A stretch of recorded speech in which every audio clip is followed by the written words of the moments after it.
अपने हाजिर हैं एक न्यू डिस्कशन के साथ। उससे पहले हमारे चैनल को लाइक सब्सक्राइब और शेयर करना ना भूलें। अपॉइंटमेंट के नंबर आपकी स्क्रीन पे दिया हुआ है। आज हम बात करेंगे, कुछ क्वेश्चंस के आंसर्स करेंगे। आईवीएफ और इक्सी में क्या डिफरेंस है, क्या ये प्रोसीजर पेनफुल है, इसमें सक्सेस रेट क्या है, कितना टाइम लगता है, ये सब चीजें हम थोड़ा थोड़ा जो जो क्वेश्चंस आप लोगों ने पूछे उसके आंसर्स करेंगे। तो सबसे पहले मैं आपको बताऊंगी कि आईवीएफ और इक्सी में क्या डिफरेंस है। आईवीएफ क्या होता है? इन विट्रो फर्टिलाइजेशन, यानी कि आपके जिस्म के बाहर फर्टिलाइजेशन की जाती है, यूट्रस से बाहर लेबोरेटरी में किया जाता है। उसमें क्या होता है कि फीमेल के अंडे लिए जाते हैं, एग्स लिए जाते हैं पिकअप पे। आईवीएफ का जो पूरा प्रोसीजर होता है वो आप मेरी पुरानी वीडियो देखिएगा कि कैसे वो प्रोसीजर होता है। उसमें जब हम पिकअप कर लेते हैं तो उसके बाद लेबोरेटरी में एक ट्रे में हम वो फॉलिकल स्ट्रक्चर करके अंडे निकाल के छोड़ देते हैं।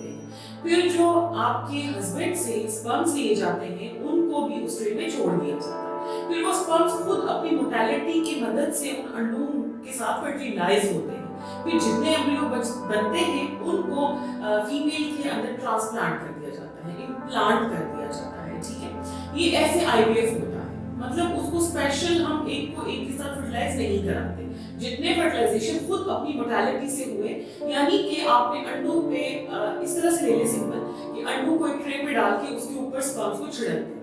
जो अपनी मोटेलिटी के तहत जिस अंडे से फर्टिलाइज हुआ उतने एम्ब्रियोज बन जाते हैं और वो निकाल लेते हैं और अंदर इम्प्लांट कर दिए जाते हैं, और जो बाकी रिमेनिंग के जो नहीं सक्सेसफुल हुए उनको डिस्कार्ड कर दिया जाता है। इसी तरीके से इक्सी आ जाता है। इक्सी मतलब इंट्रासाइटोप्लाज्मिक स्पर्म इंजेक्शन, यानी कि एक अंडे के अंदर इंजेक्शंस के थ्रू एक नीडल होता है स्पेशल, उसके थ्रू एक स्पर्म को इंजेक्ट किया जाता है, उसको फर्टिलाइज किया जाता है। जैसे कि एम्ब्रियो बैंकिंग में हम इक्सी को ज्यादा प्रेफर करते हैं, ताकि जितने नंबर ऑफ एग्स होंगे उतने नंबर ऑफ हम स्पर्म्स लेते हैं और एक अंडे को कोशिश होती है कि सब अंडे फर्टिलाइज हो जाए। जितने ज्यादा एम्ब्रियोज होंगे उतना ये आपके लिए फायदेमंद होगा, उतने आपके एम्ब्रियो बैंकिंग यानी कि बच्चे लेबोरेटरी में सेव होंगे। खुदा न खास्ता अगर आपका कोई भी साइकिल या कोई भी स्टेप जो है आपका अनसक्सेसफुल रहता है तो नेक्स्ट आप उसको, अगर आपका सेव है एम्ब्रियो बैंकिंग है,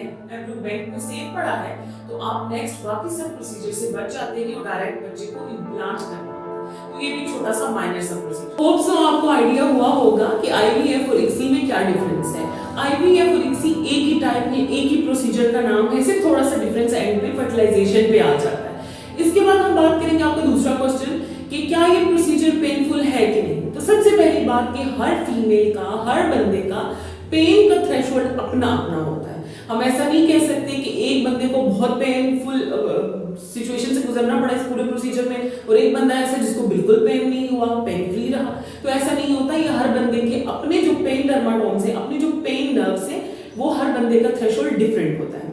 इस प्रोसीजर में आपको जाहिर सी बात है पेन तो होगा, क्योंकि थ्रू आउट 2 to 3 वीक्स आपको इंजेक्शंस लग रहे होते हैं, कुछ पेट पे, कुछ मसल में। तो जो कॉन्टिन्यूसली हमेशा तो आप एक लेग चेंज करके दूसरा मसल चेंज कर रहे हैं, दूसरी लेग पे लगवा रहे हैं या पेट की जगह चेंज कर रहे हैं, पेनफुल तो है। उसके अलावा जो पिकअप की बात आ जाती है ना, जो हम अंडे फॉलिकल्स पिक करते हैं तो वो बेहोशी में करते हैं, तो वो पेन फ्री प्रोसीजर होता है। अगर आप होश में भी आते हैं तो उसके बाद आपको पेन फील नहीं होता है।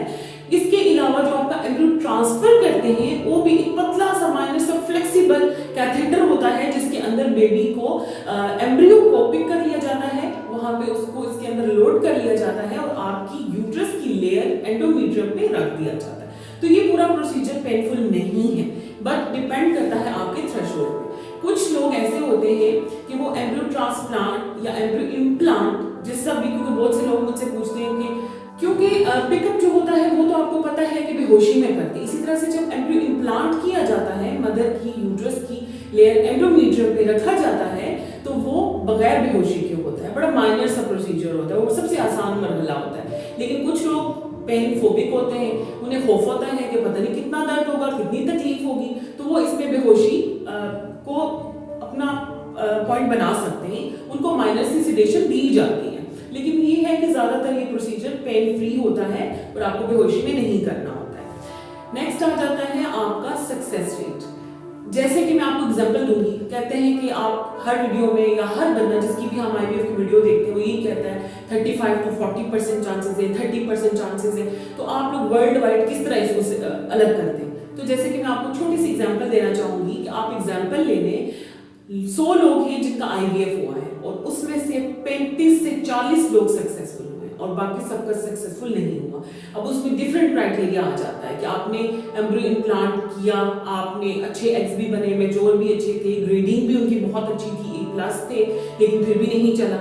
तो अंदर कुछ ना कुछ होता है और कुछ ऐसी चीजें होती है जो बिल्कुल अनएक्सपेक्टेड होती है। माँ भी ठीक होती है, हस्बैंड भी बिल्कुल ठीक होता है, फीमेल भी ठीक होती है, हार्मोन्स भी ठीक होते हैं, बस अल्लाह की तरफ से कुछ ऐसी चीजें हैं कि वो आगे बढ़ नहीं पा रहा होता, क्योंकि इन द एंड सब कुछ खुदा पे ही जाता है। जान डालने वाला और निकालने वाला एक ही जात है।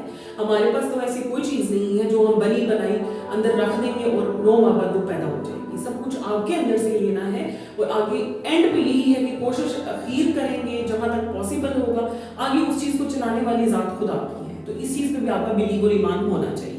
दूसरी चीज जो मैं आपको बता रही थी सक्सेस रेट का, तो यहाँ से ये होता है कि 100 में से अगर 35 to 40 पीपल सक्सेसफुल हुए तो 60 नहीं हुए, आप कह रहे 55 to 60। तो उसमें क्या क्या चीजें आ जाती हैं? बाज़ वक़्त शुरू से ही आपका प्रोसीजर नहीं चलता, जैसे कि मैंने अभी आपको एक्सप्लेन किया। अगर वो प्रोसीजर चल भी जाता है, अगर आप पॉजिटिव हो भी जाते हो, अगर आपका आईवीएफ सक्सेस हो भी जाता है, तो नेक्स्ट आके बच्चे की ग्रोथ नहीं होती है, सैग नहीं बढ़ता है, उसके अंदर बाज़ वक़्त हार्ट बीट नहीं आती है, मिसकैरेज हो जाता है, अबॉर्ट हो जाता है पॉजिटिव होने के बाद, और भी बहुत सी इनकी बहुत सी वजूहात हैं। तो ये सब चीज़ें मैं आपको फिर किसी दिन इंशाल्लाह बड़ा डिटेल में एक्सप्लेन करूँगी। अभी मैंने कहा आपके क्वेश्चंस के आंसर देते हैं।